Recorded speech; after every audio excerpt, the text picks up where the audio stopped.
Just walk right out the door. Don't wanna do this anymore. Now I'm lost without you. You drive me crazy out my mind. How'd you do this every time? Now I'm lost without you.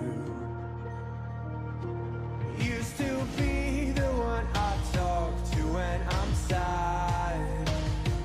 Can't you see now tainted love is all we have? Our issues run so deep, now when I try to sleep I feel so bad. I should leave, and by the time it's done I'll be gone.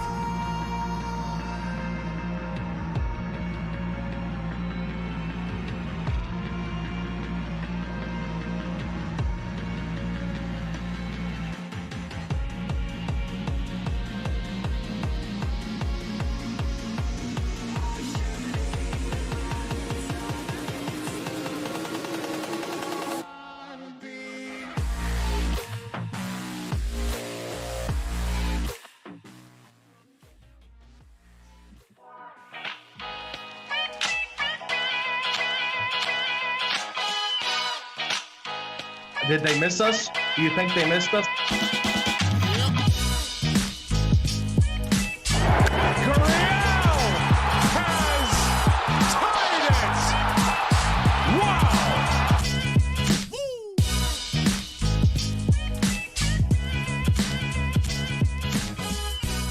Good vibes only here on the 1203 Experience. We're back with another episode of the 1203 Experience here on the Old Main Entertainment channel.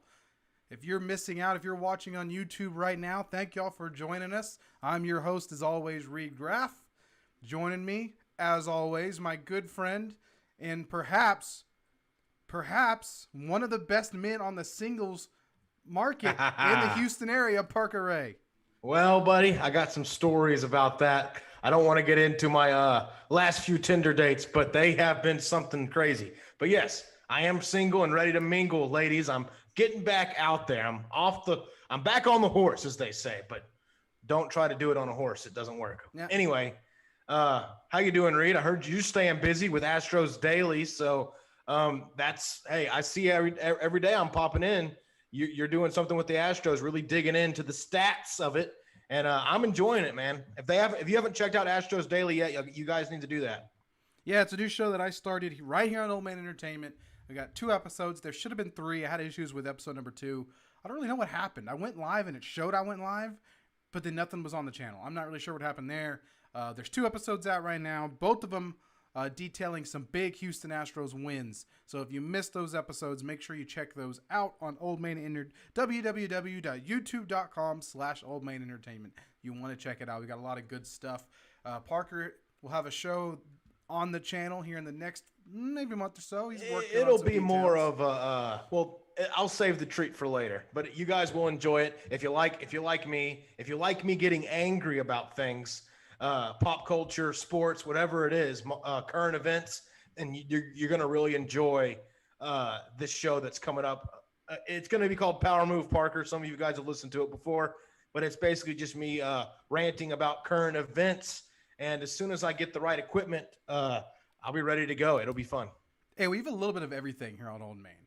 You want just some nice conversation about politics, the occasional really good debate, 1203 is your spot. You want some detailed analysis on Astros baseball, right? Go to Astros Daily. If you want something stupid and silly and just a rant style that's going to entertain you for however long it lasts, go to Power Move Parker whenever that starts coming out.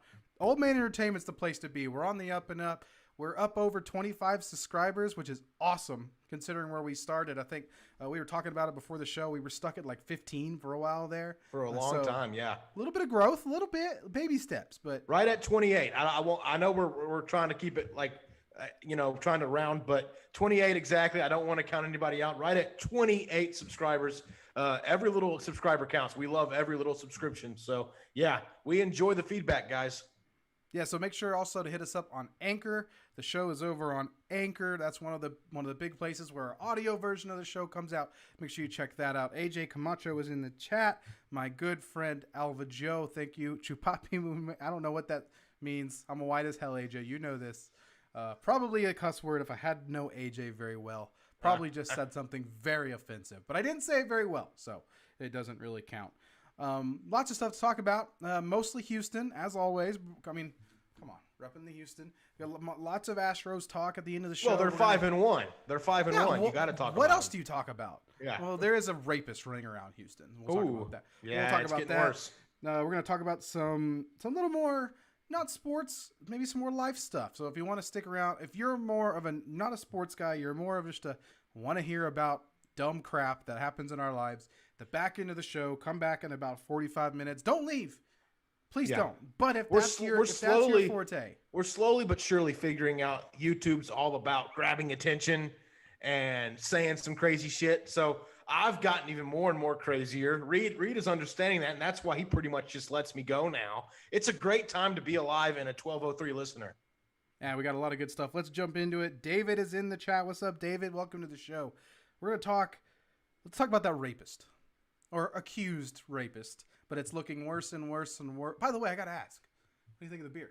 How's it looking? Oh, there's a beard? I'm trying to grow it out a little bit. See? Oh, I'm sorry. Yeah. See, yeah. Hey, it's actually Wink, starting wink. to connect here. Now here, it's like a baby's bottom through here. So there's a beard. Wink, wink. All right, guys, don't be too hard in the comments. It's in progress. A beard in progress. I don't have them genes like everybody else. I'm a hairy mofo. It's a blessing and a curse. Us gingers got to work. Let's go back to the rapist. Deshaun Watson, things get worse and worse and worse for the Houston Texans quarterback, maybe former Houston Texans quarterback here pretty quick. Kind of break down what's happening there. It just situation just gets stickier and stickier.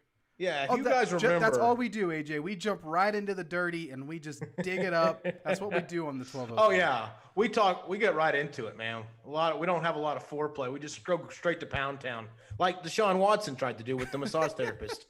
Anyway, so yeah, if you guys remember, I was one of the guys that kind of was. I was mad at Deshaun for completely different reasons. I was like, well, he signed this contract. I really want him to stay. A lot of people were like, no, listen, Deshaun has a reason to leave, all this stuff. Texans suck, yada, yada. And I was like, I don't care about that. He signed this contract. He deserves to stay. And this all happened kind of after the Texans season ended, I guess in January, February, when football started to slow down. And Deshaun Watson's like, yeah, see, you guys didn't let me pick my new GM, didn't let me pick my new coach. I want out, yada, yada. That's when he kind of really started complaining.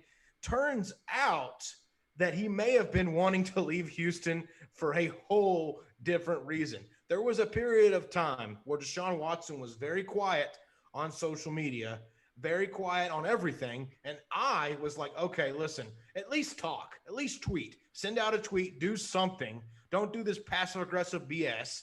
Tell me what's going on. He was doing stuff. He was doing stuff. Well, I just wanted to tie this all together because I remember our past episodes, we had talked about this and we were obviously didn't know anything about this stuff. But apparently there was a lot going on with Deshaun Watson personally. And now the first real face-to-face witness has come, or victim has come forward. And I didn't know much. I didn't know anything about her. I didn't know she was going to come forward, but apparently she started talking and, Tony Busby got her in front of a camera, which, props to him. He's very good at what he does. And he got her in front of the camera and he was like, all right, here's the deal. We're going to get you talking. Just tell your story in front of a camera so everybody can see it. Well, after she told her story, a lot of things started happening. HPD got involved for the first time ever. HPD got involved. I didn't hear anything Houston about Police Department, by the way. Houston Police Department, HPD.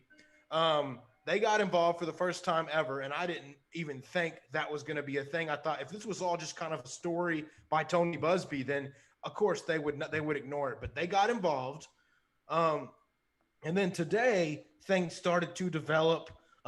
So Nike suspended their endorsement of Deshaun Watson. When things like that start happening, it gets real. So Nike only suspended it. Whatever, not a big deal. I guess they can bring it back if they want. Just suspension is not the end of the world. Well, Beats by Dre, the headphones that Deshaun always wears, and I think he does commercials for, Beats by Dre said, nope, we're not doing it with Deshaun Watson. We're not suspending. We're pulling. We're pulling our endorsements completely. No more suspension. We're just all the way out. So that happened today as well. And also, I got the update that HEB, just before the show aired, read another update. HEB will no longer be having Deshaun Watson on their commercials. Of course, his kind of deal ended in 2020, and if he's no longer with the Texans, it really won't matter. But HEB took a step further and said they will no longer, no matter what, be doing anything with Deshaun Watson. So even if he does somehow stick around through all this, HEB is done with him. Little by little, Deshaun Watson's options are diminishing right before his eyes. And listen, I said it was a character flaw that maybe he didn't want to stick to his word and honor his contract. Turns out it's a character flaw that he's doing all this with a bunch of massage therapists and things like that, and that he was even offered to pay hush money and thought about it, didn't do it, but apparently it got pretty messy in December towards the beginning of 2021, and a lot of things went down with Deshaun Watson with a lot of different women. Even if half the women are telling the truth, that's still bad. He's facing jail time. Even if one woman, and this is what people don't understand. I don't care about the numbers. If one woman says, this guy did this to me, then it really is. For me, it's over. I mean, you can't do that to women. You can't treat women like that. I don't care how big and powerful you are. Some of the stories coming out and the way these women have felt, and they have tried to come forward. They tried to come forward, and there was discussion of hush money and things like that. And then Deshaun Watson said, no, I'm going to fight it, whatever. And so the hush thing didn't happen. And now they're taking the next step forward. Tony Busby's getting his group together, and they're going after Deshaun. That's the story. As I see it, he's looking more and more guilty by the day. And it's, of course, the facts still have to come out, but HPD getting involved in all these money moves, Nike, Beats by Dre, HEB, all this stuff. I follow the money. I don't look at the stories. I follow the money. When money starts going away, then you're in trouble. Absolutely. David, by the way, we will get to that. Well, in fact, we'll talk about that before we talk Houston Astros baseball. We'll talk about the drama around the All-Star game and of course Greg Abbott's decision not to throw out the first pitch at the Rangers game. It's directly related to what happened at the All-Star game. We'll get to that here in a second. You hit it right on the nail. It was all speculation and rumors until money became involved. And now Deshaun's losing money because of this. And he hasn't publicly said anything about the money being pulled. That's a sketchy look. And quick R-rated disclaimer before we talk about this next topic. Did you read the article about the one girl that wasn't in the lawsuit, but she came forward and said like what her experience was with him and the detail? Like it was very detailed about what they were accusing of him of doing. Did you read that article? Well, Reed, I can run it by you. No. I mean, you could run my details. I was talking. My dad, he read a lot of this stuff because he's getting updates from all kinds of news stuff, and he gets a lot of that. He's more up to date with stuff like that because this is making headlines. I mean, this isn't just a sports story. This is making headlines on Fox News. This is everywhere. The Deshaun Watson story is blown up to like mainstream now. So apparently, I don't know, Reed. I think maybe you should say it first, and then I can kind of react to it because there was some nasty stuff going on that happened, and I don't know. I mean, I'll let you lead the way, and then I'll just kind of react. Again, a little bit of an R-rated disclaimer. So I didn't know if I want to say it first, but if you don't want to hear the details, maybe mute for a couple seconds. But according to this article, he was referred to this other massage. Now, this lady is not in the Tony Busby lawsuit. She's trying to go about it her own way. So she's completely separate, but she came forward anonymously, but she came forward and gave actual details of what had happened. And I think it's the first time we've really had this. I mean, if true, it's damning. So he was referred to her through another massage therapist. So this other massage therapist said, I'm not available today, but I have this lady. I'll send you to her. You pay me. I'll pay her through. You pay her through me. Blah, blah, blah. It was all set up through this lady. And so he goes to this other massage therapist. Now, apparently, when Deshaun gets massages, specifically on the inner thigh abdomen area, which isn't uncommon, especially in football. I mean, that's a that part you're moving, you're shifting, you're getting hit in that area, you're using your legs a lot. That's not an uncommon area to need some kind of attention. But normally, and I've never had a massage done on me to this level, but normally they'll put like almost a bed sheet over your entire body if you're full nude. So in that way, you're not touching your nude body. You're not being exposed to, to respect not only the person getting the massage but also the massage therapist. You're covered. Well, Deshaun requests that a towel is laid over him, over his no square. Referring to the meme. That's what he requests when he goes for these massage therapists, which is weird, but I'm sure it apparently doesn't seem that uncommon because maybe he just doesn't like the sheet. I don't know. We know why now. So it does get worse. Basically, it gets much worse. So she goes to do this massage on his thighs, his inner thighs, his abdomen, all around the area. And about halfway through, well, first off, he's acting weird. According to her, he's acting weird throughout the massage. I mean, he's making remarks about, apparently he gets hard and he makes remarks about it saying, hey, if my penis is in the way, feel free to move it. Telling her, hey, you can grab my penis and move it out of the way if you need to. And about halfway through the massage, the towel falls off. So he is now laying on the table on his back, nude, hard.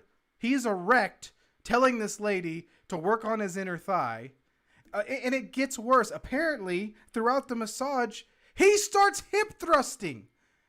The man, while getting a thigh massage, starts gyrating, like air humping. And she reports seeing substances on his stomach. It gets graphic. And so essentially, you can see where the problem is, right? I mean, there are layers and layers and layers and layers of issues with that specific scenario. And if half of that is true, he is in huge trouble. Huge. Yeah, and I mean, he's obviously going into it with the mindset that I'm going to get a pleasure out of this. And so these girls are coming in and they're coming over. And I mean, this is the thing, like, because the Texans actually sent him massage tables for him to have massages at home. It's not a bad thing that QBs are getting massages at their house. Apparently, that's not the problem. The QB is getting the massage. We get that. He's a star QB. They want to give him massages. That's fine. He brings people over. It's the way everything went about it, how shady everything has been. I mean, he hits these people up on social media. Normally, I would think, and this is just me spitballing here, I would think a guy like Aaron Rodgers or a guy like Tom Brady is going to go through a professional service, is going to go through a legit massage, therapy thing. And they're not going to take any chances. They're going to make it professional. They're going to sign papers. They're going to make it as legal as possible, as above ground as possible. And so Deshaun Watson, either he doesn't know like how things work at the professional level, or he's just a scumbag and doesn't care and just wants an easy fix. I think it could be a little bit of both. I know he's young and everything, but come on. If you're a quarterback in the NFL, he's probably, top 50. If you're talking about athletes in the world right now, he's probably at least top 50 athletes in the world. If not top 25. Recognition. Yeah. With his talent. With his talent and his notoriety, I'd say he is. But as far as what he's accomplished, maybe not, just because the Texans have been I get very you're good. saying, like, as far as talent, that's a whole other discussion. So he should know. This is just odd to me that he's famous, and he's been famous for a while. I mean, he was Clemson. He was the national champion. With a really good image, too. And he's had a really good image. He's not a guy. Honestly, I remember this is the same guy, and I'm not saying this is this is an excuse, like he's a good guy, forgive him. But I remember he's the same guy on Twitter that posted him a couple summers ago getting baptized in Israel. He went over to Israel. He got baptized. He had that really good public image, very Christian forward guy, always talked about Bible verses and him being a Christian and all that. So it's just very weird to me to all of a sudden that I mean, it's not abnormal. This happens. I mean, Christians mess up too. But I'm saying the way his image was for a long time, it was almost like, okay, this is the quiet, silent type that talks about God and talks about achieving goals. And, you know, he plays for his mother. His mother kind of has something wrong with her. I think his mother has some kind of condition where she can't talk very well, something wrong with her mouth. So he always plays for her. He always, you know, tries to do things for her. And so there's this really good hometown Carolina guy that everybody likes. And all of a sudden this is happening and he has handled it in the worst way imaginable. I mean, you can't use your power like that. I know it's exciting that all these girls are throwing themselves at you, but come on, man. You got to know how to be famous. You got to know how to do things the right way. And so he's learning. If he does ever bounce back from this, I hope he can kind of make something out of his career, because I do believe in second chances. But this is just such a like a stain on his career. I mean, he's hard to root for now. He was very fun guy to root for, and now all of a sudden it's like I don't know what to do. It's hard to root for him. I don't know if there is a whole lot of coming back from this. I mean, I guess guess guys optimistic. I guess guys have come back from like hitting a girl, which is probably just as close as messed up. I mean, then you're causing physical pain, but it's hard to. I like you said, and now it's almost like I absolutely do not want this guy. If it's true, if all this comes out is true, like last thing any team wants is Deshaun Watson on their team. That image alone could just devastate in the world of sports. I mean, God bless this, by the way. This is a positive. I know I sound like an old-timey grouchy dude, but the world of sports is becoming more and more female dominated. I mean, we're getting female announcers. We're getting we've always had female sideline reporters, female coaches, female training staff, female referees. I mean, you don't want a scumbag like this around females in any capacity. So if he really is just this horny scumbag that can't, that needs to get it off every second he gets, like, this is a bad look for Deshaun Watson, a very bad look. And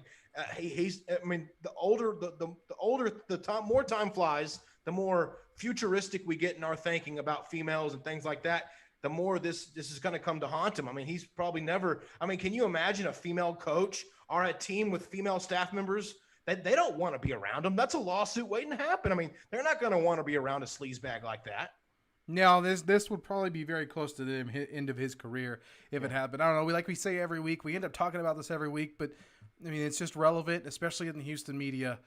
We will talk about it more as more details come out, as they continue to come out. If you're ever curious about anything happening in that era, you can always follow Parker at Parker Ray. He's usually pretty up to date on that kind of stuff. We love our listeners and our viewers on the show, and we have a question from David. He wants to know, what was the deal with Texas Governor Greg Abbott not refusing? He was refusing to throw the first pitch at the Rangers game the other day. Sold out crowd, first sold out stadium in America since the pandemic. Give or take what your thoughts are on that, but still, first sold out stadium since the pandemic begins, and he refuses to throw out the first pitch. It's an interesting situation because it comes in response to MLB's decision to move the All-Star game. It's all a response. It's a response. So basically, MLB moved their All-Star game, which was supposed to be in Atlanta, Georgia. They moved it to Colorado in a political response to the voting laws that they have in Georgia, or they just implemented in Georgia. That would require ID. You may know voter this more ID, than I would. And I don't want to butcher it because it is a lot of things. Like, to get to the nitty gritty of the law, it would take a lot of back and forth. And listen, it requires a voter ID to vote by mail. It eliminates a lot of the so if people want to give people food in line or water in line, it eliminates all of that. So what really Georgia's trying to do is they're pushing back on a lot of these elections that swung Democrat. And so the Republicans, of course, and this is the two-party system we have. I'm trying to be as unbiased as possible. So the Democrats, they've won a lot of national elections in Georgia recently. They've won the senators. They've won the Joe Biden election. So they're kind of rolling in Georgia. But the Republicans still own, they're still the Republican governor. Still a lot of statewide officials that make the rules in Georgia are Republican. So they're like saying, okay, here, you guys are going to do this. we don't agree with the, however you want to feel, we don't agree with the election, how it turned out. We don't like the mail-in voting, all this stuff. So we're going to make laws where it's harder to do those things, where it's harder to do all these mail-in votes. And it's harder to, if you're in the wrong polling place, it's really hard to vote. So regardless of how you feel about that, that's what Republicans are kind of firing back, because anytime one side does something, the other side always responds. And that's kind of how we, in America, that's how it's been forever. And so to top it off, the MLB is like, okay, we don't like your rule. We think it's racist. We're going to. It's being referred to as a Jim Crow law. Which is way extreme, by the way. If we want to go back in history, if we want to pull up the Jim Crow laws, in the 1900s, like 1800s, we can do that. Trust me, the Jim Crow laws, my dad's a history teacher, that they were a lot worse than what this law is. But people want to over-exaggerate, which is what people do. I try to hone it back into for people, but so it's not the Jim Crow laws, but this being referred to as a very racist law. So fast forward to the MLB saying, okay, listen, we're gonna do our part. This is not the first time a major sporting organization has done this. The NBA, they took a very firm stance on Black Lives Matter, which was a very political issue. All this stuff, they were very firm in the bubble about that, about protesting the anthem, all that stuff. And the NFL, they're doing their thing. So MLB is joining the club.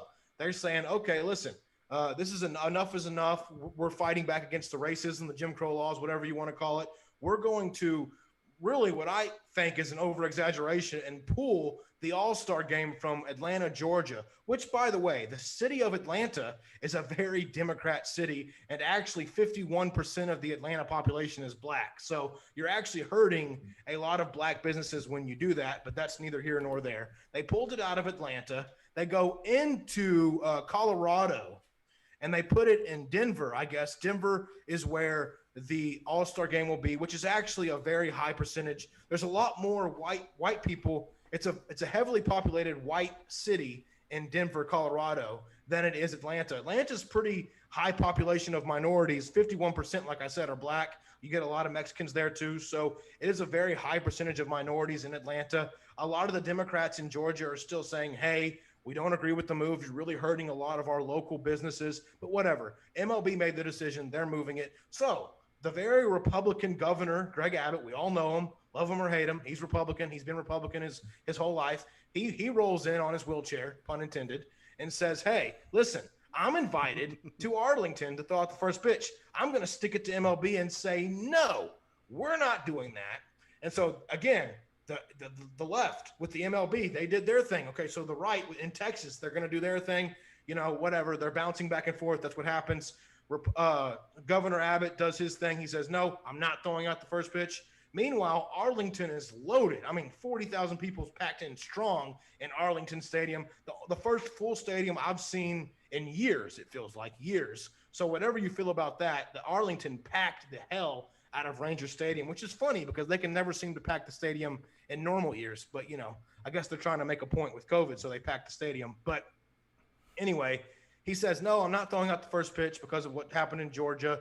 We can't keep doing this. And then he pulls his first pitch. He doesn't do it. And then he also says, which I don't know if he can legally do this, by the way. He says the state of Texas will never host an all-star game again. I don't know how long he says it, but he's like, the state of Texas will never host an all-star game, yada, yada, yada. So he takes an extreme position again. Again, if he didn't want to throw the first pitch, that's fine.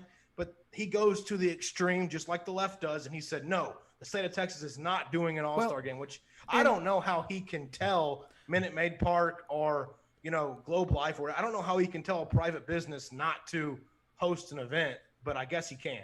But anyway. Well, and I didn't even know that part. I knew that he decided not to throw the pitch. I didn't know. Yeah, there's a whole lot of developments in this. I have a lot of issue with that. And here's the reason why.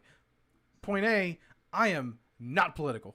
Not even a little bit. I just don't care. So when you're trying to take your politics into our sports, which I completely understand that politics and sports are intertwined and one affects the other, blah, blah, blah, blah, blah. Which sucks because MLB already did this with the Georgia thing. So right.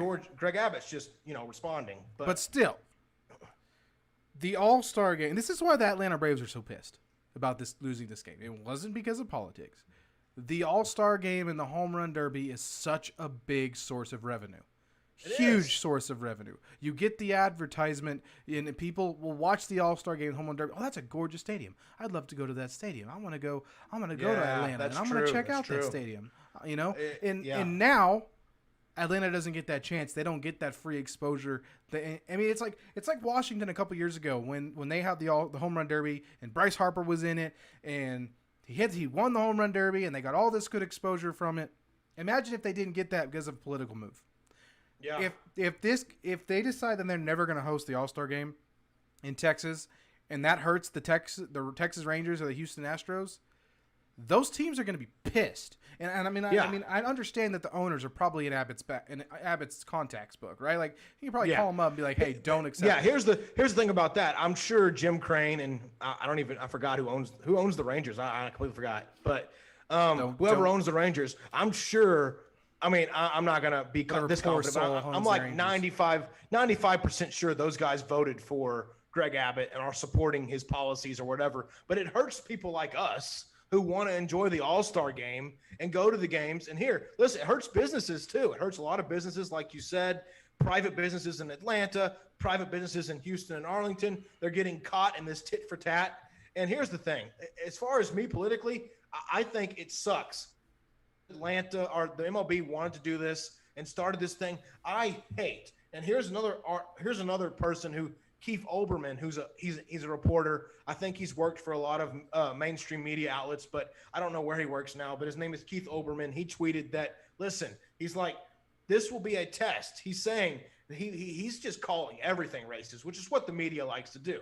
They like to call everything racist. They blow everything out of proportion to get a lot of clicks. They do it on both sides, whatever. Fox News is over here saying, "Oh, you communist, you hate our country." And then you got CNN saying, "Oh, look at these racist Nazis." It happens all the time. But Keith Olbermann is over here, and I've noticed his tweets. And he put out a little tweet that said, listen, he's like, the Masters, they come on this Thursday. The Masters are held in Augusta, Georgia, which is the state everybody hates now. Apparently, everybody hates Georgia now. I personally have nothing against Georgia. If you're from Georgia, I'm sorry, but you're getting a lot of negative heat from people. You're being called racist for all the wrong reasons. But listen, look, Georgia's getting a shitstorm right now. But listen, hang in there, Georgia. It's fine. So Augusta, Georgia is where the Masters are being held. The Masters, for those of you who don't follow golf, is like the World Series of golf. I mean, it's like the big deal. It's like the main – if you win the Masters, you're set. You're set for the year. You get the green jacket. Yeah, you get the green jacket. You're basically set. Like, you win the Masters in your life, you're fine. You're a legend forever. You can golf on any course for free. Like, you're set for life. All golfers love you. So the Masters is being held in Georgia this Thursday, tomorrow. And Keith Olbermann is like, protest the Masters. Don't watch the Masters. Listen, I have a problem with people on the right saying don't watch MLB because I'm obviously going to watch my Astros. I don't care what my Republican friends say. And I have a problem with my Democrat friends saying don't watch the Masters. Listen, if people want to watch shit, it doesn't, like you said, Reed, you're not even political. What if you just want to watch sports without being judged? What if I never stopped watching the NFL because they started kneeling. Yeah. Regardless of my opinion. Yeah, and we've talked about it. Yeah. What if you just want to watch sports without being judged? Instead, you get all these bipolar people saying, hey, you got to watch this or you don't watch this. Listen, I'm tired. When I come home from work, and I know you're the same way, you want to watch what you want to watch. You want to watch the TV you want to watch. You want to sit down, you have a cold one or whatever you want to do and watch TV and enjoy your afternoon. You don't want to be told, and the average American doesn't want to be told what not to watch. And they definitely don't want to be called racist or, they hate their country or whatever. Like, both sides do this, and it's spilled into sports yet again. And it's going to ruin it for guys like you and me that just want to say, hey, I just want to enjoy a ball game. By the way, if you love politics talk, if that's your shtick, it's not mine, but if you like it, check out Parker and Dad. It's a great show. If you do want to see the details of the law, and of course, I can't control what my dad says, and he's worse. He's like me, but he's even worse when it comes to politics. He has his views, but if you want to see what he has to say about it, and yeah, we'll definitely have to get an episode going pretty soon. But yeah, like you said, Reed, that's the place for it. Here, that's the place for it. We try to keep it light. We don't really get in disagreements much with politics because it's not our thing. And sports will fight to the day's over. I'll fight to the bitter end. I don't care enough about politics. But politics is just a waste of time right now. Anyway, so if that's something you're interested in, make sure to check out Parker and Dad. You mentioned we always, when we get done with the long day, we just want to come home and watch our sports. Exactly. I'm not going to get to watch my Astros today because they're off today, but it's been a lot of fun to watch them as of late. Dude, my transition game is getting strong. Bro, you scared me. You had me on the edge of my seat. Pretty damn good. The Astros are 5-1 to start the year. They swept Oakland. Oakland looked awful, and we could talk about how bad Oakland looked if you want to. But at the end of the day, they looked pathetic. And then they went and played. I think it was either L.A., New York. I don't remember. And they played even worse. And I mean, they might not even won a game yet. But anyway, the Astros go in there. They score 8+ runs in 4 straight games, beat the dog crap out of Oakland and those discount Green Bay Packers. And then they head on over to Angels, and they had a lead in Game 5 of the season, and they blew it. But they came back to yesterday. Carlos Correa hit the big 2-run walk-off. If you want to hear the breakdown of that game, Astros Daily was uploaded earlier today. You can really look at that game a little bit more as far as game-by-game breakdown of the Houston Astros. Astros Daily is the show. But as far as just general reactions, I want to hear some of yours, and then I'll give some of mine. But 5-1, split a series with the Angels. We'll talk about the Angels a little bit because I think they're an interesting team to talk about at this point in the season. What have you seen from the Astros? What do you like? What do you not like? Who are some players that are standing out? What have you seen so far, Parker? I have really liked having Yordan Alvarez back so good in the lineup. Oh my God, he Reed. is so good. I haven't seen a player this good in a long, long time. Because to me, what makes it good for me is a guy that really can just knock the crap out of the baseball and hit tower moon shots. And he's the guy that someone tweeted this, and I thought it was great. But Yordan Alvarez is what Yankees fans want Aaron Judge to be. And that stuck with me. That tweet stuck with me. I wish Andrew Zimmel was sitting right there, but he'd be flipping shit. He'll probably hear it.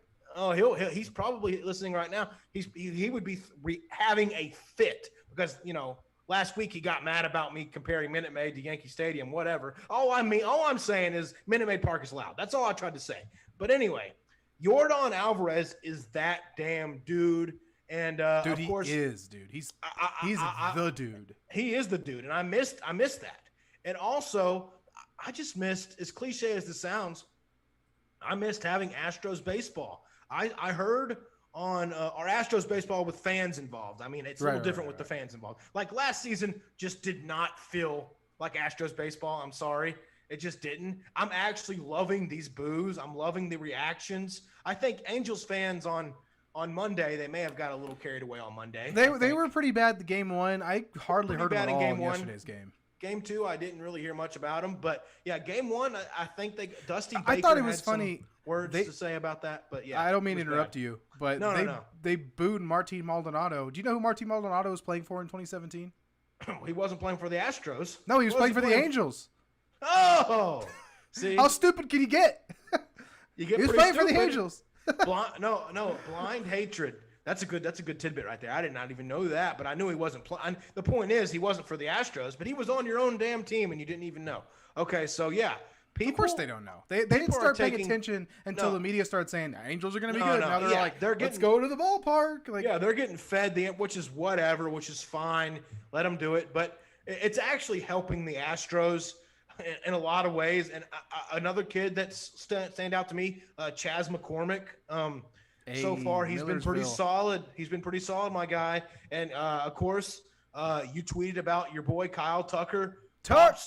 Kyle Tucker, man.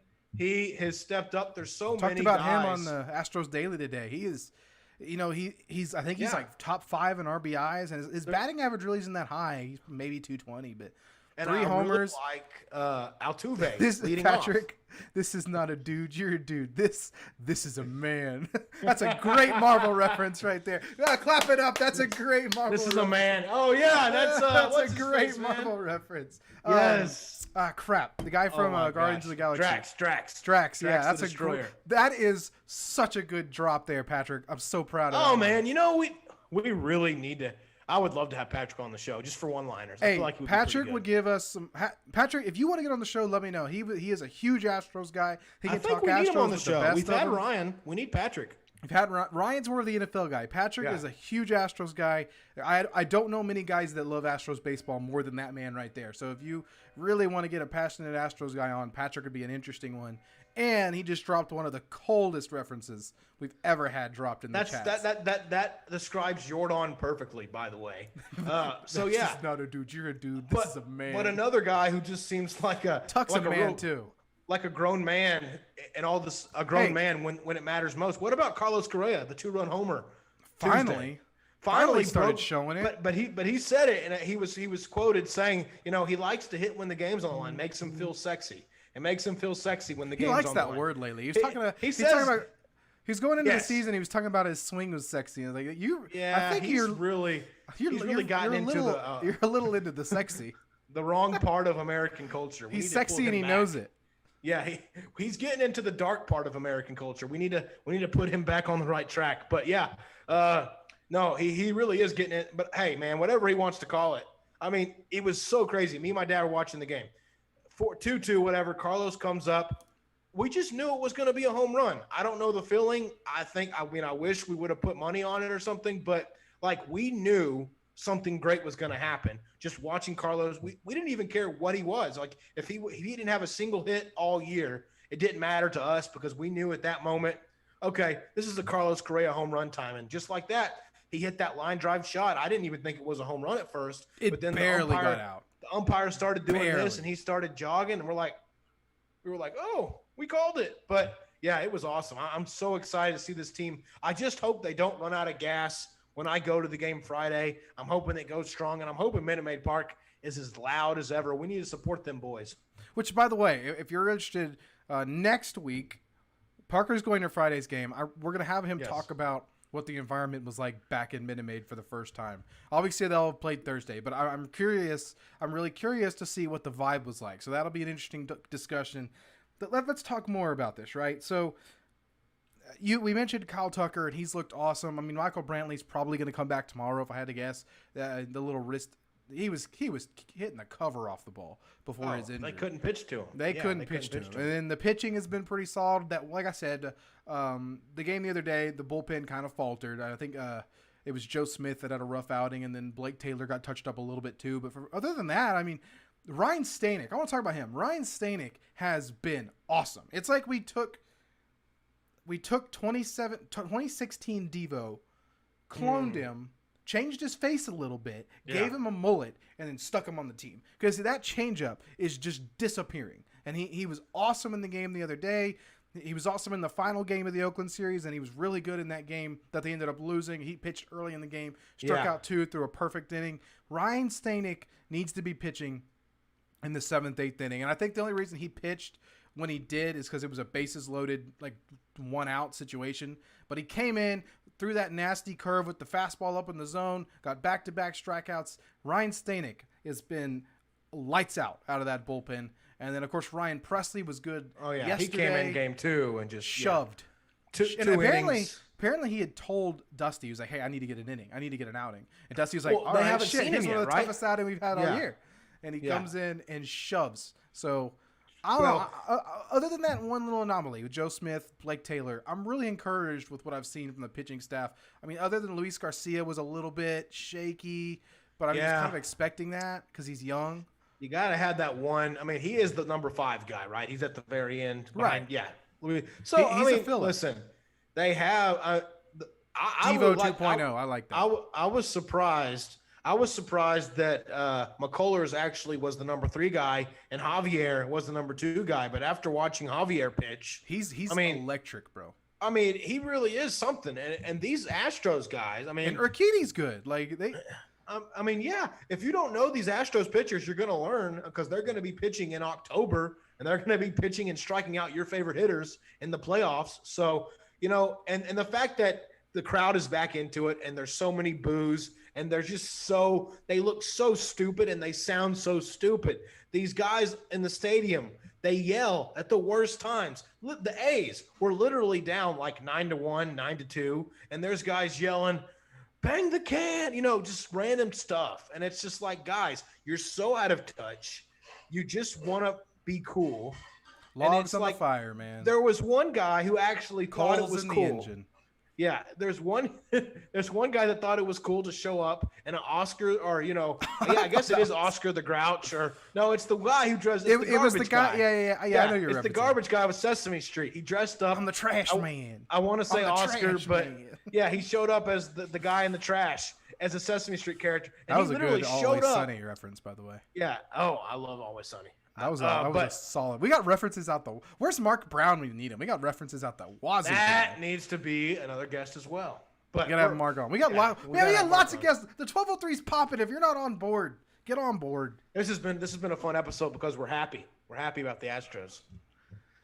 I hope it continues. I hope we continue being happy, Reed, because hey, I know we're not Zach Greinke said it best. He's like, listen, you're not gonna everything is working for the Astros right now. Me and you are baseball fans. We know the whole 162. It's not always gonna be like this. A lot of people that are Astros fans now are like, oh, we're gonna win, we're gonna go out, we're gonna dominate. Listen, some games you're not gonna dominate. But they won. I mean, this Angels was a tough series. This Angels team was a tough two-game series. Lost one, came back and won the other one because of Correa, and Presley closed the door. Zach Greinke pitched great in 7 innings. I thought he pitched really well. He was awesome. He started off a little rough, but I mean, he's a veteran, man. He's one of the best ever. There's so many things to look at and say, and the Astros can even build. I mean, they can build off this stuff. Oh, that's what's great. That's what I wanted to talk about, and I had a question for you. It becomes very obvious now that we talk about it. Jake Odorizzi is probably going to be back next week when they play Detroit. I think that's a home series. I was going to ask you what rotation spot he takes. I think it's pretty clear. Luis Garcia is probably going to go down to AAA. The number 5. Because Luis Garcia. And then Odorizzi will pitch probably the 4th. He only pitched he doesn't pitch that much for us. I mean, even last year he wasn't really much. So he's a guy that came straight up from A-ball. He came up from A-ball. Which is so crazy. He never pitched past A+. And then last year we got so desperate for pitchers. He was one of those guys. I mean, the Andre Scrub, Blake Taylor, one of those guys that just got called up and thrust into the scene. And he was okay. I mean, he's still very young. I think he's like 22 years old. So definitely not a guy that figures to be part of that rotation. But I mean, when Verlander goes down and then you're still trying to figure something out for that 5th spot, I guess he was just a 5th guy. I mean, Josh James is just not going to cut it. And then, Forrest Whitley going down was probably the guy they wanted to take that 5th spot with JV out. And when he went down, it's like, well, I guess we go with the guy that's got some experience in Luis Garcia. And once you get Odorizzi in the mix, that gives you 4 really consistent starters. And 5, Jose Urquidy, a guy who is trying to prove. Because, I mean, he was coming to the year talking about how his goal is to throw 200 innings. Like, that's his goal. He wants to be the workhorse. And that is, if he can achieve that, and just even sit around a 4.0 ERA, win about half his games, go 500 with the win-loss. And you can look, obviously, the stats I just threw out are very not indicative of a pitcher's success. But if those stats are decent, that means the pitcher's doing okay on the face level. There's a much more detailed statistics that you can get. We don't have time to get into. But if he can just hang around that area in that 5th spot and can give us those kinds of innings so that, every 5th day, hey, we know Urquidy is going to go 5-6 innings and give our bullpen a bit of a rest. I mean, that shapes out as a really good rotation. And then you get to the playoffs, and then you've got Greinke, McCullers, and you can either go Odorizzi or Javier on Game 3. Game 4, you can either go back to Greinke or you go with whoever didn't pitch Game 4. Verlander comes back, comes out of the bullpen. Now he gets to just go all out. He's throwing 101 bullets past people because he's finally back. Hey, if they can Astros, there's a lot of good things happening on the pitching side as long as that bullpen holds up. And I think the bullpen. Oh man, if the Verlander bullpen is back, an area, dude. I think he's going to. If he comes back, he is going to get the biggest standing ovation. Can you imagine? Listen, Houston is going to go crazy, and this is kind of what I'm hoping happens because I think it may be 50% or whatever. But no matter how they do it, the stadium is going to be rocking at Minute Maid when Thursday comes around. This is the first time Astros fans have been allowed in the stadium since the 2019 World Series. Think about that, Reed. Think about that. It'll be popping. Think about how long it's been. Think about what has happened since. As soon as the 2019 World Series ended, all of a sudden the Astros were the bad guys, but they never got to play in their home stadium. This is like the Stormtroopers and Darth Vader. I guess I would call Correa Darth. Right? I'm calling Yordan Darth Vader because he's definitely the leader now. Yordan's Darth Maul. He's the guy that doesn't say a word. He's just walking through killing everybody. Just kills people. Whoever it is, the Dark Lord of the Sith is coming in. Valdez. Oh my God, dude. They are coming back to the Death Star to play in front of the evil. If we're evil too, I guess we're part of the fandom of the Empire. But yeah, they're coming back into the Death Star, back into their home, and hey, it's going to get rowdy. And I mean, if they ever do a primetime game in Minute Maid, the ESPN's probably going to have to mute the crowd mic because they don't want Minute Maid to seem like a loud and scary place. But I guarantee you, especially when they close the roof. Oh, it's going to be very loud and it's going to be very scary for opposing teams. Yeah. Just watch out. There's a lot of pent-up aggression these past 2 years. Before we move on from the Astros, Patrick did bring up a good point. Framber Valdez did not require surgery, which means he's going to be back at some point. That dude was fifth. That dude was fifth in the Cy Young voting last year. And you're going to basically – so you don't even need to trade for a pitcher because you're going to add Framber. Yeah. That's your traded for a pitcher. Yeah. It's Framber. There you go. Man, that rotation has a chance to be really good coming in the middle to the back end of the season. I remember last week when Andrew was on, we were trying to play it cool, whatever. We're like, because I was over here, obviously the only one-track mind I have, and you bring me back down to earth a lot of times, but I was like, oh, this Astros team is really good. I still think we're a great team. I still think we're a part of this great run.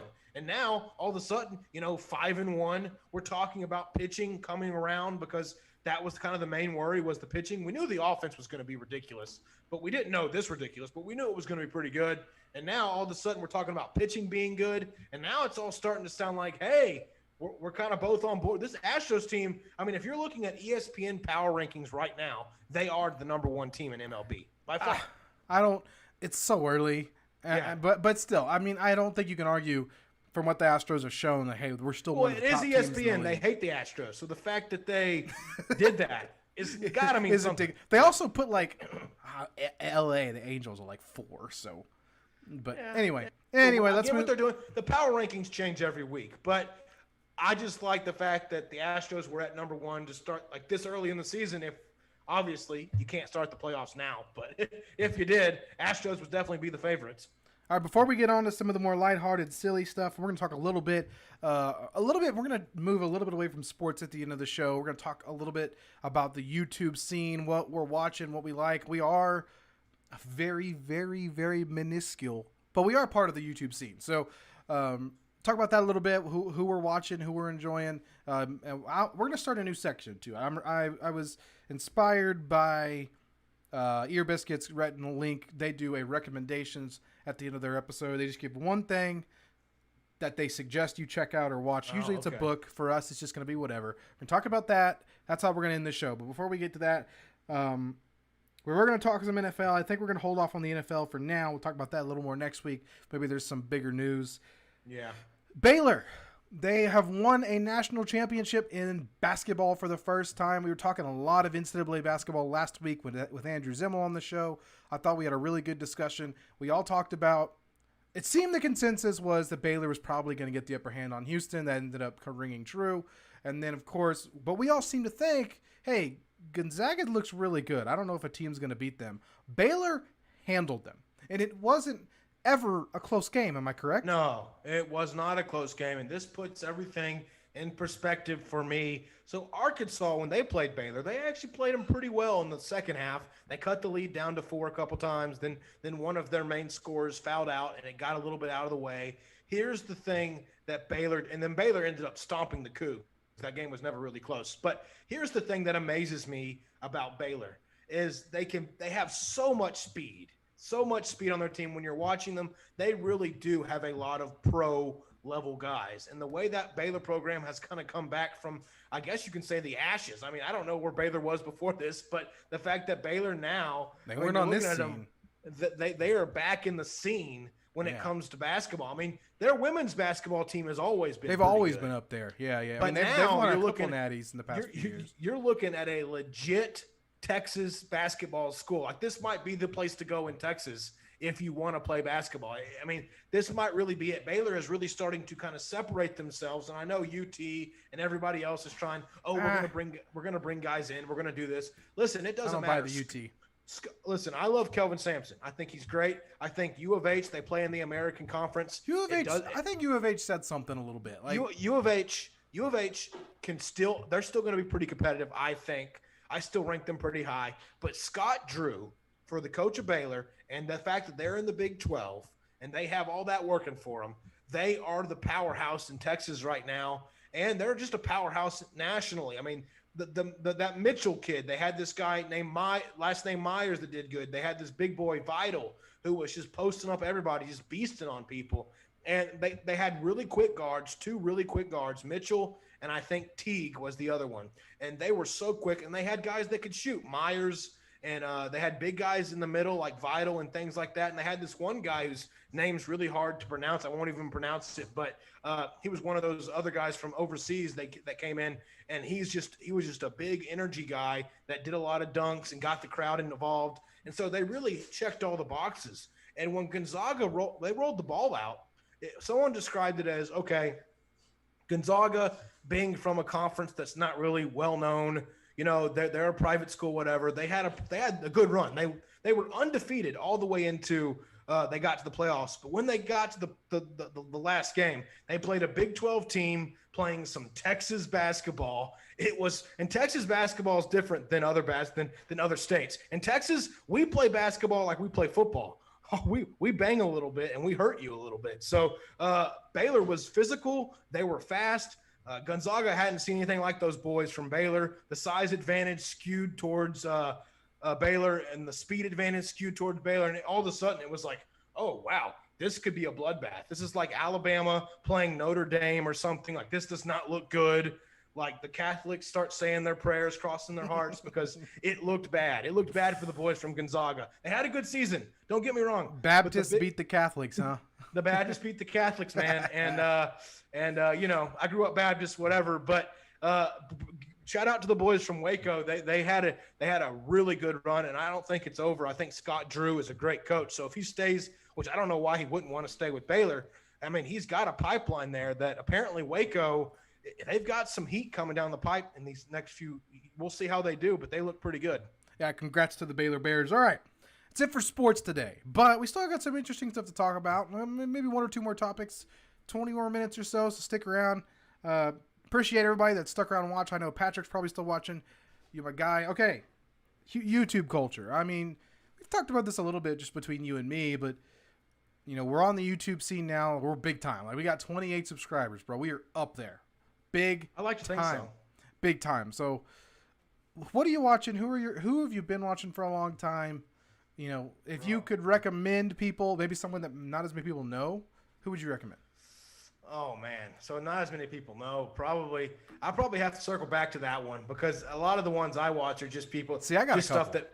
stuff that people already know. Well, you know what? I do have one that people need to tune into, and he's starting to get a little bit more famous because I think iDubbbz did a video on him. But Airsoft Fatty, check him out. He's Airsoft Fatty. If you check him out, it'll be like a train wreck. His content is so cringy that you just watch it. There's literally one episode where he's just doing a Jedi Council episode with his buddies, and they're trying to get a guy into the Jedi Council. And I mean, these guys are completely just retarded. That's all I have to say. They're just retarded, man. That's what it is. And it's just like stupid humor. You remember making YouTube videos when you're little with your brothers. Oh, yeah. Like that's exactly what this guy is, except he's got pretty good subscribers. I mean, he's actually pretty high up there because iDubbbz did a thing on him, and now all of a sudden he's kind of a big thing, but he's getting bigger. But Airsoft Fatty, he's most known for he was doing a lightsaber fight with one of his buddies, and he fell down, and everyone on YouTube just roasted him because he's a big guy that fell down. So, you know, they made a bunch of jokes about him, a bunch of memes about him, but he laughs at himself. He does struggle with his weight and everything. He admits that. But, you know, Airsoft Fatty would be the one I'd recommend. As far as like guilty pleasures of watching, and I don't really know. I mean, I'm just going to come out and say it. I watch a lot of Logan Paul. I watch the Impulsive podcast. I think it's actually a pretty good podcast. I'll go out and say it. I think him and his buddy Mike do a good job. And you and Patrick are on the same boat there. Yeah, I watch that. I watch that stuff, man. I actually do watch the Impulsive podcast. He brings on a lot of good guests, and he's one of the most famous YouTubers I think out there. So he's obviously known.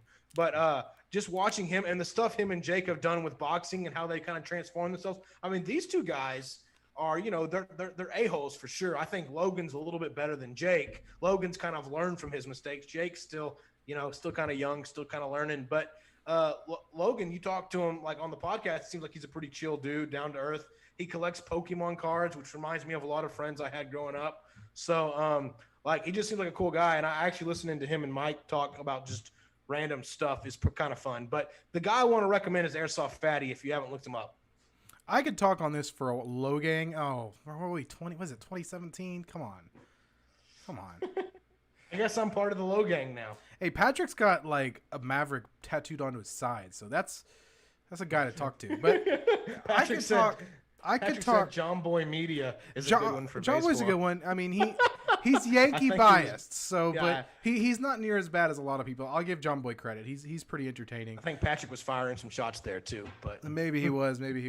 I could talk about this forever. I mean, obviously, some of my favorites. I watch a lot of the bigger guys. I still watch Pewds. I love PewDiePie's new direction. He's like the OG, almost. More he's pretty high up there. meme-based. Yeah. I really like him. He'll just shit on people if people need to be called out. He reacts to a lot of TLC stuff now. So, like, Married at First Sight, and those really cringy TLC shows. He reacts to those. So he's really funny. Still love Jack. Still love Mark.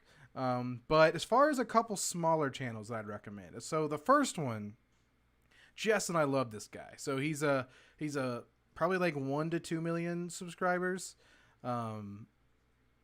He's a gamer. His name's Call Me Kevin. He's an Irish dude, but he is just genuinely entertaining. He's just a nice, lighthearted guy. He's really funny. He makes a lot of like GTA 5 mod videos.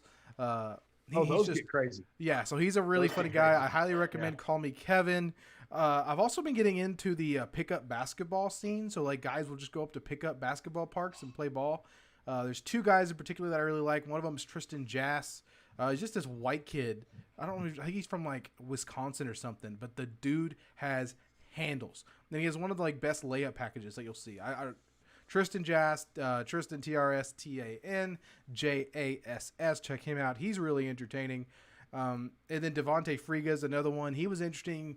I caught on to him because he played D3 ball at Mountain Union University is what it was. It's just a D3 school. But he would like vlog it. So he'd vlog like every single like day as an athlete at this college, and he'd do the game days. Now he does the pickup. He teams up with Ball Is Life. I'm sure you know who Ball Is Life is. He teams up with them occasionally, and so he's an interesting one. I'd recommend checking out. And then of course, if you're not on the video game donkey train, he doesn't post as much as he used to. Patrick knows video game donkey. He's another one that I really like. So that's a couple. Donkey, my brother, Donkey my is little great, brother. Donkey, my little brother Bryce would actually be great for stuff like this because he's into the YouTube scene too, and he's told me, is Donkey the guy that will take like commercials and just roast the crap out of them? Dude, like he'll look at commercials, he'll just like there's one guy that I don't know if it's Donkey, but he's a bigger guy, but all he does Donkey's not that big. Okay, Donkey so maybe it's not Donkey. He doesn't post super often. He's more in the video game world. Who's the guy that he's talking about? He doesn't post a crazy amount. He used to post a lot more, but Patrick knows he's got a Rocket League video that is just one of the best videos on YouTube. So I don't forget what it's called, but Pat will quote it constantly. So that's a good one. I need to look up the guy I'm thinking of. But but Video Game Donkey's a good one. As far as the YouTube Rex, that's just kind of what I've been watching a lot of the basketball stuff. So the Tristan Jass, the Devontae Friga, the Ball Is Life crew, they'll go out to just random courts. Nick Briz is the guy. You've probably seen clips of him. He just looks like he freaking floats when he jumps for dunks. He's just this white dude that just like looks like a gazelle running around on the basketball court. He's not that particularly good. Like his jump shot is horrific, but he makes it most of the time, and he's just a super crazy athlete. So he's not small, but he is funny. JonTron. Oh yeah, JonTron. He just sees like random products and roasts. He doesn't post as much as he used to though. But yeah. Anyway, let's get on to our recommendations, and then we will end this awesome edition of the 1203. This has been a blast. One of the best episodes in a while. It's been fun. It's been a good one. So my recommendation, kind of a broad one. I love Falcon and the Winter Soldier. I'm going to go watch it when we're done here. Once I finish editing the podcast and getting it up on Anchor. Are you not caught up yet? I am 2 episodes in, so I need to watch the new one, the one that just came out. So there's just the 3rd episode. Yeah, no, it's the 3rd one is great. You get to know a lot about a certain bad guy, I'll say. I assume it's the girl, the one they introduced in episode 2. But I'm looking forward to, or maybe even I guess the captain. I don't know. It's interesting because it's kind of predictable a little bit as far as like how the story go. I think WandaVision was a little bit crazier as far as like the twists and turns, but as far as classic Marvel movie, like the way the Falcon and Winter Soldier starts, it feels like you're actually just sitting down in the theater, because WandaVision took a while to kind of get into. This one, right out of the gate, first episode is like bang, bang, bang. You know, Falcon's flying around. You've got that Red Wing thing doing its thing. So Falcon and Winter Soldier was awesome, like right from the get-go. Really grabbed my attention. The storyline's great. Bucky and the Falcon, both those guys, I love those actors. So, yeah, it's a great show. One more recommendation for me before I throw it over to you and we end the show. If you love baseball and you love podcasts, please, please, please check out the 12-6 podcast by Colin McHugh, former Astro, now with the Tampa Bay Rays. Great podcast. He talks to Alex Bregman. He talks to Lance McCullers. He talks to Charlie Morton, Jason Castro. Talks to people all over the baseball world. Just a super entertaining and informative podcast. If you're not listening to the 12-6 podcast yet, please do. Highly, highly recommend it. And that, of course, for Astros fans, it's Colin McHugh, the former great Astro. So I just had to throw that in there. I absolutely love his show. That's my last rec. I'll throw it over to you, and then we'll end the show. What you got? Well, my recommendation for TV shows is just the show I've been watching. It's a show that it's been around for a while, but I just started watching it again on Hulu. It's just a sitcom, Modern Family. I just got into it. I didn't think I would like it at first, but the more and more I watch it, I really do like it. I like the way that the families. There's 3 families it's about. They're all drastically different. One family is kind of traditional, you know, mom, dad, 3 kids, a boy, 2 girls. One of the families is about like an older guy, a grandpa, and he has a really hot Colombian wife, and then he has an adopted son, and then he actually has another son that's little that comes in later. So there's another family. The 3rd family is about 2 gay guys that adopt a Chinese girl. And so they all just kind of getting into crazy stuff together. And it just kind of goes through how each of their families like live day-to-day lives. And it's a very well done sitcom. It's been around for a while. I think it has 11 seasons. I've watched a lot of it, and I enjoy the sitcom type stuff. So that's kind of stuff I get into. And as far as podcasts go, I recommend if you watched Workaholics. I'm a big Adam Devine fan. He did Workaholics. He's done some Netflix stuff as well, but he has a podcast with all the Workaholics guys, Anders, Blake, Kyle, all those guys. All 4 of them do a podcast called This Is Important. They've done about 30-something episodes. It's hilarious. If you like Workaholics, if you like that kind of just over-the-top crazy humor, they're kind of in our age range. So, they're just a bunch of bros hanging out. They talk about how before they got famous, they were all living in this house in one house together, just talking about how they're going to make it in acting one day. And then all of a sudden they did, and they stuck with each other, and they're all really good friends that grew up with each other. So it's just kind of a cool story, and they talk about it on their podcast. So that's another podcast I recommend. Yeah, Patrick throws New Girl in the chat. That's a great show. 10 out of 10. We both love that one. Yeah, we've talked about that on the show before. I don't remember exactly what episode, but we've definitely talked about that. We actually think we even had a discussion about who our favorite character on New Girl was on the show. But anyway, that's going to do it. Thank you, everybody, who sat in and chatted with us. We appreciate it. We'll be back live next Wednesday at 5. See you.